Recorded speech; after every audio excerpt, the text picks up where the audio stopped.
Episode 5। तो as expected इस episode ने डाउट्स क्लियर करने के बजाय और ज्यादा सवाल खड़े कर दिए। मून नाइट वगैरह कुछ है भी या मार्क वाकई में इस असाइलम में बैठा बस ख्याली पुलाव पका रहा था।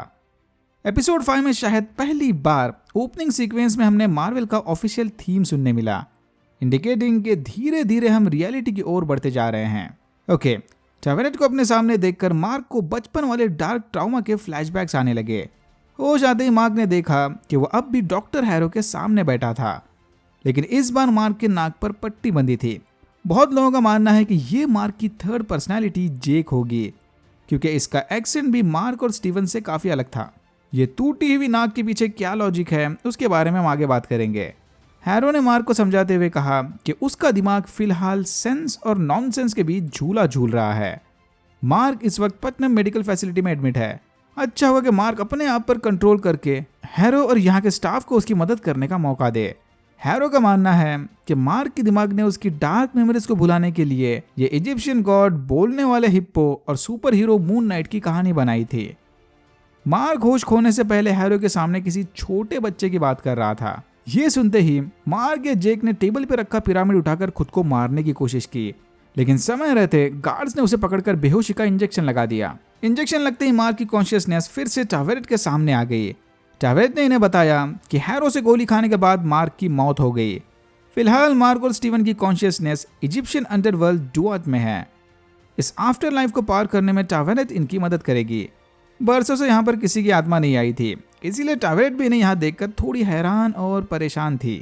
एमसीयू में इस तरह के ढेर सारे आफ्टर लाइफ रम्स मौजूद हैं। ब्लैक पैंथर में दिखाया गया एंसेस्ट्रल प्लेन भी इन्हीं रम्स में से एक है। ये सब सुनने के बाद मार्क को लगा कि शायद डॉक्टर हैरो ठीक कह रहे थे। मार्क को सीरियस मेडिकल मदद की जरूरत है। मार्क दरवाजा खोलकर स्टीवन को भी यह समझाने की कोशिश कर रहा था, बट बाहर जाकर मार्क ने देखा कि वो लोग रेगिस्तान की एक बोट में सवार फील्ड ऑफ रीड्स को जा रहे थे। फील्ड ऑफ रीड्स मतलब इजिप्शियन गॉड्स के मानने वालों की जन्नत। ये देखकर मार्क समझ गया कि वो फिलहाल वाकई में अपने आफ्टर लाइफ में था। अनफॉर्चुनेटली इस जन्नत में पहुंचने से पहले मार्क और स्टीवन को एक फाइनल टेस्ट पास करना होगा। सिर्फ साफ और बैलेंस दिल वाले सोल्स ही फील्ड ऑफ रीड्स में पहुंच सकते थे। इतना बोलकर टावेरेट ने मार्क और स्टीवन का दिल निकाला और उन्हें एनुबिस के तराजू पर तोलने लग गई। अगर इनके दिल बैलेंस हुए तो ही इनकी आत्मा आरू के फील्ड ऑफ रीड्स में जा सकती है। अगर सफर पूरा होने तक ये तराजू बैलेंस नहीं हुआ तो इनकी आत्मा हमेशा हमेशा के लिए इस रेगिस्तान में जकड़ कर रह जाएगी। मार्क ने स्टीवन को बताया कि उसे ये चोंचले करने में कोई इंटरेस्ट नहीं, इन्हें इस हिप्पो गॉड को मारकर बोट हाईजैक कर लेनी चाहिए। तभी टावेरेट ने इन पर एक और बम फोड़ दिया। इनके हार्ट्स अधूरे होने की वजह से तराजू बैलेंस नहीं हो रहा था। अगर फील्ड ऑफ रीड्स को जाना है तो मार्क और स्टीवन को जल्द से जल्द अपने गिले शिकवे मिटाकर हार्ट्स को कंप्लीट करना होगा। जब तक मार्क और स्टीवन एक दूसरे को अपने सारे सीक्रेट्स नहीं बता देते, इनके हार्ट्स इनकम्प्लीट रहेंगे। लकीली टावेरेट की बोट में इन दोनों के सारे मेमोरीज मौजूद थे। फिर ये दोनों अंदर एक दूसरे के मेमोरीज को देखने चले गए कि तभी उन्हें एक बच्चे के चिल्लाने की आवाज आई। आवाज का पीछा करते करते दोनों इस रूम में घुस गए। यहाँ बैठे सारे लोगों को मार्क ने मारा था, कॉन्शु के कहने पर। एक एक बंदे का चेहरा मार्क को लोकेशन के साथ याद था। स्टीवन ने देखा कि जैसे जैसे ये दोनों अपने मेमोरीज को शेयर कर रहे थे, तराजू की स्पीड स्लो हो रही थी, यानी ये दोनों एकदम सही रास्ते पर थे। तभी स्टीवन की नजर एक बच्चे पर पड़ी। मार्क ने स्टीवन को उस बच्चे के पीछे जाने से रोकने की कोशिश की, बट स्टीवन मार्क को चकमा देकर उसकी चाइल्डहुड मेमोरी में घुस गया। यहीं से सब शुरू हुआ था। वो बच्चा मार्क का छोटा भाई रैंडल है। इस हैप्पी मेमोरी में मार्क की फैमिली बारबेक्यू पार्टी कर रही थी और रैंडल बैठा एक फिन वाली गोल्ड फिश की ड्राइंग बना रहा था। बारबेक्यू बनने तक मार्क उसके छोटे भाई को पास की गुफा में ले गया। ये दोनों ही टूम बस्टर मूवी के बड़े फैन थे, तो इन्हें भी ऐसे एडवेंचर्स पर जाने का काफी शौक था। स्टीवन भी इनके पीछे पीछे गुफा की ओर चला गया। गुफा के बाहर एक परिंदे की हड्डियां पड़ी थी, जिसका स्कल दिखने में एकदम कॉन्शु के स्कल की तरह था। सिंगल फिन वाली गोल्ड फिश, परिंदे का स्कल। धीरे धीरे अब सारी कड़ियां जुड़ने लगी है। मार्क और रैंडल जब गुफा में गए थे तब बाहर बारिश हो रही थी। गुफा में पानी भरने की वजह से रैंडल डूबकर मर गया। उधर आफ्टर लाइफ में मार्क स्टीवन को ढूंढते ढूंढते रैंडल के फ्यूनरल वाले मेमोरी में पहुंच गया। यहाँ मार्क की मां ने सबके सामने मार्क को रैंडल की मौत का जिम्मेदार बताया और बस उसी दिन से मार्क की मां उससे सख्त नफरत करने लग गई। मार्क नहीं चाहता था कि स्टीवन और ज्यादा देर तक यहाँ पर रहे, इसीलिए वह उसे खींचकर दूसरी मेमोरी में ले गया। इस वाले मेमोरी में टीनेज मार्क उसकी माँ से परेशान होकर घर छोड़कर जा रहा था। स्टीवन उनकी माँ का ये रूप देखकर काफी हैरान था, क्योंकि स्टीवन के हिसाब से तो उनकी माँ काफी लविंग और केयरिंग टाइप की थी। मार्क क्लियरली स्टीवन से कुछ छुपाना चाह रहा था। वो उसे ढकेल कर नई मेमोरी में ले गया, लाइला के पापा की मौत वाली रात। मार्क उसके साथ ही बुशमैन और कुछ आर्कियोलॉजिस्ट के साथ मिलकर इजिप्शियन टूम को लूटने आया था, बट एकदम लास्ट मोमेंट पर बुशमैन ने प्लान बदल दिया। बुशमैन सबको मारकर सारा खजाना अकेले लूटना चाहता था। इसी लड़ाई में लाइला के पापा और बाकी आर्कियोलॉजिस्ट मारे गए। मार्क बुरी तरह से जख्मी होकर रेंगता हुआ कॉन्शू की कब्र के पास पहुंचा। मार्क दर्द से छुटकारा पाने खुद को मारने वाला था कि तभी उसे कॉन्शू की आवाज सुनाई दी। यहीं पर कॉन्शू ने मार्क को ऑफर दिया कि अगर वो उसका अवतार बनकर गुनहगारों को इंसाफ दिलाने का काम करेगा तो बदले में कॉन्शू मार्क को हील करके उसे सुपर हीरो बना देगा। कॉन्शू शुरू से ही मार्क के आइडेंटिटी डिसऑर्डर के बारे में जानता था।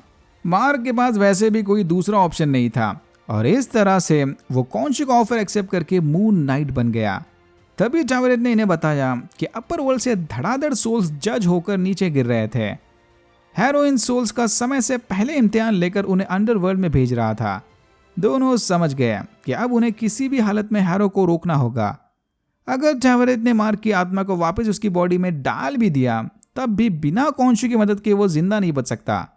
हैरो को रोकना है तो कॉन्शू को आजाद करना होगा। ये चाहते हैं कि टावरेट लीला तक इनका मैसेज पहुंचाकर कॉन्शू को आजाद करवाए। टावरेट भी अंडरवर्ल्ड का हाल देखकर इनकी बात मान गई और बोट को ओसाइरस के गेट के पास मोड़ दिया। वापस जाने का बस यही एक रास्ता था।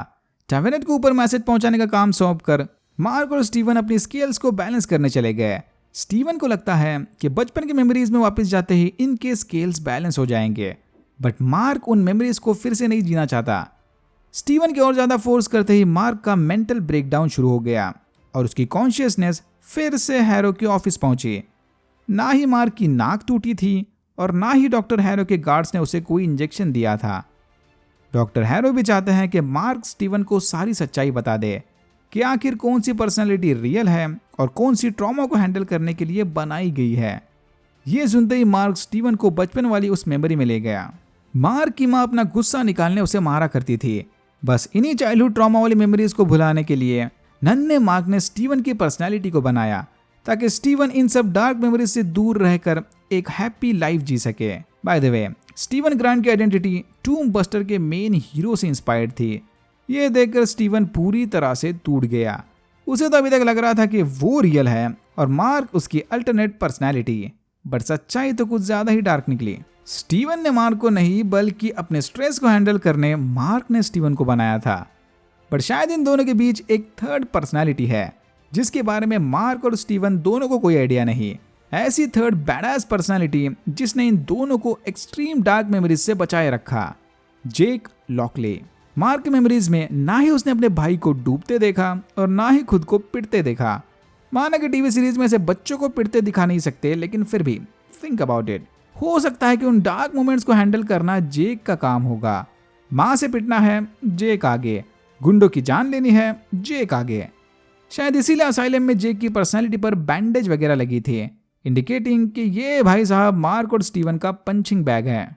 कॉमिक बुक स्टोरी लाइन में तो ऐसा भी दिखाया गया है कि कॉन्शू बचपन से मार्क पर नजर रखे हुए था और मार्क के आइडेंटिटी डिसऑर्डर के पीछे भी कॉन्शू का ही हाथ था। शायद गुफा के बाहर मिला यह स्केलेटन इसी बात को दर्शा रहा था कि कॉन्शू ने ही मार्क के भाई को मरवाकर उसे चाइल्डहुड ट्रॉमा दिया था। बट अगेन ये सब थियरी वाली बातें हैं, क्या सही है क्या गलत वो तो फिनाले में ही क्लियर हो जाएगा। ओके, तो स्टीवन को अब तक लग रहा था कि उसकी मम्मी उससे बहुत ज्यादा प्यार करती है। प्यार करती थी। मार्क ने स्टीवन को बताया कि कुछ महीनों पहले उनकी माँ गुजर गई और मम्मी से नफरत की वजह से मार्क ने उसका शिवा या फ्यूनरल तक अटेंड नहीं किया। ये सुनते ही अब स्टीवन का मेंटल ब्रेकडाउन शुरू हो गया और इसकी कॉन्शियसनेस डॉक्टर हैरो के ऑफिस पहुंची। डॉक्टर हैरो ने इसे बताया कि उनकी माँ की मौत के बाद स्टीवन ही खुद से इस असाइलम में भर्ती होने आया था, बट स्टीवन अब भी इस बात पर अड़ा था कि उसकी माँ जिंदा है। वो तो हर रोज अपने माँ से फोन पर बात करता है। स्टीवन को समझाने डॉक्टर हैरो ने उसकी माँ को फोन लगाया और बात करने के लिए फोन स्टीवन के हवाले कर दिया कि लो, अगर माँ जिंदा है तो कर लो बात। फोन हाथ में लेते ही स्टीवन को रियलाइज हुआ कि इनकी माँ अब वाकई में दुनिया में नहीं रही। फिर स्टीवन और मार्क 2 महीने पुरानी वाली मेमोरी में चले गए। इनकी माँ के फ्यूनरल वाला दिन मार्क घर के दरवाजे तक जाकर वापस चला गया क्योंकि इसकी जिंदगी खराब करने के बाद वो अपनी माँ को आखिरी खुशी नहीं देना चाहता था। बस इसी दिन से मार्क और स्टीवन की पर्सनैलिटीज आपस में मर्ज होने लगे। शायद अब तक मार्क का स्टीवन की आइडेंटिटी पर पूरा कंट्रोल था, बट इस इंसिडेंट के बाद वो रैंडमली पर्सनैलिटी स्विच करने लग गए। एनीवेज, स्टीवन ने मार्क को समझाया कि वो उसकी हालत समझ सकता है। जो कुछ भी हुआ उसमें मार्क की कोई गलती नहीं। मार्क तो बस छोटा बच्चा था, सारी गलती इनकी मम्मी की है। तभी टावरेट ने इन दोनों को वापस बोर्ड पर बुलवा लिया। इतना सब करने के बावजूद भी इनके स्केल्स बैलेंस नहीं हुए, यानी अब इनके सोल्स डुअट के रेगिस्तान में फ्रीज हो जाएंगे। धीरे धीरे मार्क के विक्टिम्स के अनबैलेंस सोल्स बोर्ड पर चढ़ने लगे ताकि इन दोनों को खींचकर नीचे रेगिस्तान में गिरा सके। मार्क को परेशानी में देखकर स्टीवन भी फॉर्म में आ गया और वो बेसबॉल बैट उठाकर सोल्स के साथ क्रिकेट खेलने लगा। लेकिन मार्क को बचाने के चक्कर में स्टीवन खुद बोर्ड से नीचे गिर गया। रेगिस्तान में गिरते ही उसकी आत्मा रेत में जकड़ गई। स्टीवन की इस कुर्बानी के बाद मार्क की स्केल बैलेंस हुई और उसकी आत्मा सीधा फील्ड ऑफ रीड्स में पहुंच गई। और यहाँ होता है एपिसोड 5 खत्म। ओके, मार्क पैराडाइज में पहुंच गया और स्टीवन डुअट के रेगिस्तान में जकड़ गया। तो अब आर्थर को कौन रोकेगा? एक बात तो क्लियर है कि इतनी मेहनत करने के बाद मार्वल फिनाले में ये नहीं दिखाने वाले कि ये सब असाइलम में भर्ती मार्क के दिमाग में चला था। होपफुली असाइलम वाला इंटरेस्टिंग आर्क एपिसोड 5 में खत्म हो गया। फिनाले में हम अब एक्चुअल स्टोरी को कंटिन्यू करेंगे। एपिसोड 6 में मून नाइट के वापस आने के 3 पॉसिबिलिटीज हैं। पहली, टावरेट से मैसेज मिलते ही लेला कॉन्शू को आजाद कर देगी और फिर कॉन्शू मार्क और स्टीवन की आत्मा को वापस अपर वर्ल्ड में ले आएगा। दूसरी, मार्क और स्टीवन के जाने के बाद इनकी थर्ड पर्सनैलिटी यानी जेक लॉकली मून नाइट बनेगा। फिर हो सकता है कि हैरो और एमिट को हराने के बाद कॉन्शू और एनियड बाकी सोल्स के साथ मार्क और स्टीवन को भी वापस ले आए। तीसरी और सबसे कंट्रोवर्शियल थ्योरी ये है कि मार्क की जान के बदले कॉन्शू लेला को अपना नेक्स्ट वॉरियर चुनेगा।